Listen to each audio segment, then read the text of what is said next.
తెలంగాణ రాష్ట్ర ముఖ్యమంత్రి వర్యులు గౌరవనీయులు రేవంత్ రెడ్డి గారు ఏం చేశారు, వారికి కరతాళ సాగం పలుకుతున్నాం.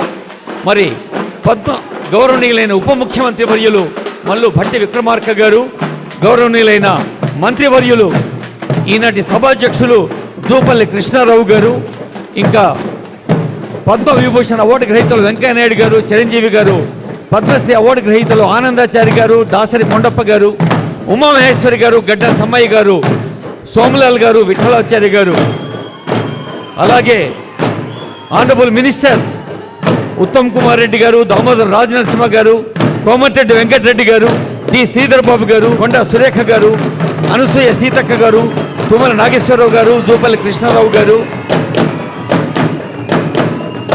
సలహాదారులు వేం నరేందర్ రెడ్డి గారు, మొహమ్మద్ షబీర్ అలీ గారు, హర్కర వేణుగోపాలరావు గారు, డాక్టర్ మల్లు రవి గారు, సిఎస్ శ్రీమతి ఏ శాంతకుమారి గారు, శైలజ రామయ్య గారు, అందరికీ స్వాగతం.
పాల్కుర్కి సోమనాథుడు పండితారాధ్య చరిత్రలో రాశాడు. ఒగ్గుడోళ్ళు శివశక్తులు శివభక్తులకు నిలయం. ఆ తర్వాత వస్తున్న బోనాల కోలాటం